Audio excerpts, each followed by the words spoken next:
Hello, everyone. My name is Gabriela Sanchez. For my reading strategy presentation, I will be reading Night Owl by Christopher Denise. Scholastic recommends this book for grades K through first, so I'll be presenting this lesson to a fictional kindergarten class. This book is one of my personal favorites, and it can be found on the California Department of Education 2023 archive reading list. So this list has been updated since 2023, but this is currently archived and is still recommended. Um, During this video, I'll be discussing and demoing three strategies: anticipation guide, think, pair, share, and sequencing activities. So the anticipation guide serves as a pre-reading tool that activates students' prior knowledge, and it sets a purpose for reading. And it prompts them to reflect and think about what they're going to be reading, the themes and the characters.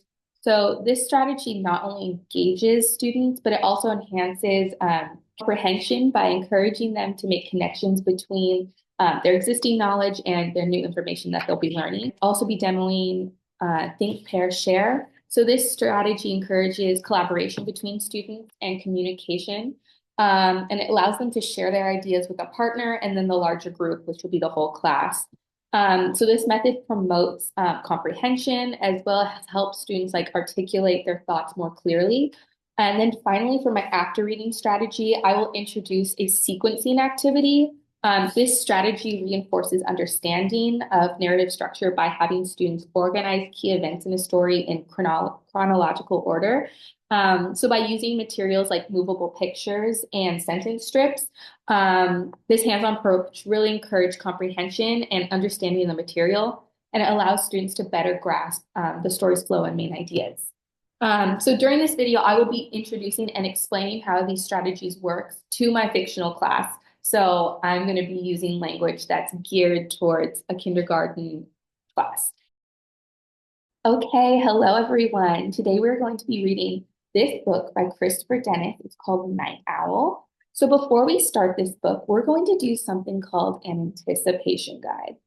An anticipation guide is a special tool that helps us think about a story and helps us think about what we might learn or discover while we read it.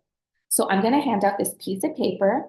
I'm going to read the questions out loud, and you're going to answer the questions by saying and marking an X in the green box if you agree with what I'm saying, or an X in the no box, which is red, if you disagree and think that it's not true. So this helps us think about what we already know and kind of think about what we're going to be reading in our story. So, looking at number one, nights are big and strong. So if you think that is true, I want you to put an X in the green box. And if you think that's not true, I want you to put an X in the red box. Number two, looking at the cover, owls can be nice. All right. So if I were filling this out, I would look at the front cover, all of the different parts of the picture, and I would ask myself, do I think this is true or not true? And if I think it's true, I'm going to put an X in the green box. And if I think that it's not true, I'm going to put an X in the red box. All right. Moving on. The knights all fight and defeat the dangerous dragon. So if I think that's going to happen in the story, I'm going to put an X in the green box. And if I think that's not going to happen in the story, I'm going to put an X in the red box. All right, since we're all done filling that out, as we read the story, we can remember our answers and see if we still think the same way after. Remember, it's not important if we answered right or wrong. It's just important to see if our answers have changed. Maybe we learned something new or discovered something surprising while we read the story. Night Owl by Christopher Denise.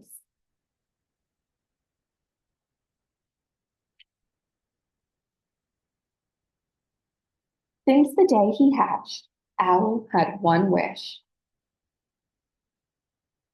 to be a knight. So we can see Owl here looking up at all the big, strong knights. Every morning, before he drifted off to sleep, he imagined himself as a real knight. He would be brave, he would be clever, and he would have many friends. It was just a dream until one day.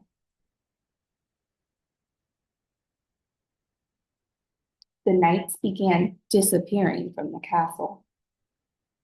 So Owl applied to night school, and to everyone's surprise, he was accepted. Owl was an excellent student, but he had a tough time with a sword. Even the smallest shield was a problem. And he had a habit of nodding off during the day. The nodding off means falling asleep. So we're going to take a pause and we're going to learn about a fun way to share ideas called think, pair, share. So this is how it works. First, I will ask you a question and give you something to think about related to the story. And I want you to take a moment and think quietly to yourself. So you can even close your eyes to help you focus. And then after that, after you've thought about it, I will have you turn to your partner and who's sitting next to you and share what you were thinking. So one person can share their idea first, and then we're going to switch, and the other person will share their idea. So remember to listen carefully and listen to what they have to say. And then after you've discussed with your partner, you're going to raise your hand and I'm going to call on some of you and we can share with the whole class. So this is a great way for us to learn from one another. So you might hear something new or different that helps you understand the story. So now we're getting back to the book and you know how think, pair, share works. Let's read the last sentence. And he had a habit of nodding off during the day. So why do you think Owl is so sleepy during the day? So I'm going to have us pause. I'm going to let you think to yourself. And now that you're going to turn to your partner and talk about why you think Owl is so sleepy. So this particular question was also introduced in our anticipation guide. The question was, Owl falls asleep during the day. And if they marked yes, then they agreed and thought he was going to fall asleep. And if they put an X in the red box, they did not think that. Now that we know that that is true, we are reflecting on that and I'm asking them, why do you think he falls asleep? The following week, not a single night disappeared, or the week after that. And every night, Owl patrolled the walls. It was very dark and very, very quiet. But Owl didn't mind because he was brave, he was very clever, and he had many friends. So now that we're finished, we're going to do a fun activity called sequencing. What does sequencing mean? So sequencing is putting things in order as they happen. Just like we make a sandwich, we have to do things step by step and in the correct order, just to make it right. So let's think about how we make a sandwich. So first, we have to gather all of our ingredients, take it out from the fridge and the cupboard. And then next, you put down the first slice of bread. After that, you might put other things like meat and lettuce and tomato. And then last, you're going to put your other piece of bread on top. So this completes the sandwich. But what happens if we mix up the order? What if we forget to put the bread down at the bottom before we put all the meat stuff? It might completely fall apart. So it's important that we put things in the right order. So just like making a sandwich, sequencing in a story is really important too. So when we tell a story, we need to tell it from beginning to end. And if we mix up the order, it can get really confusing. So what will we be doing? So we will be working in small groups and I will hand out these special cards with pictures and words. So these cards show important events from the story. And each picture will help you remember what happened in the story. So if we're looking at this one, it's a picture of Owl with a pizza box. So it says, Owl shares pizza with the dragon.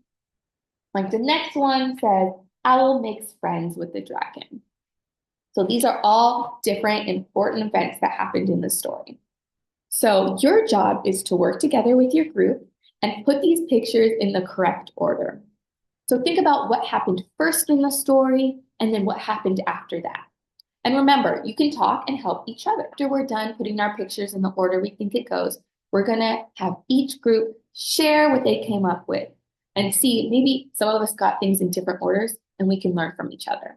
So why is this so important? So this activity will help us understand the story a little bit better and practice telling it again. All right, thank you everyone in my class for watching my presentation. I would love your feedback. So once again, for my pre-reading activity, I used an anticipation guide.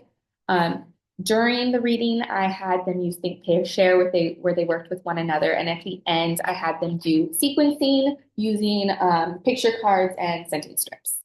So thank you so much.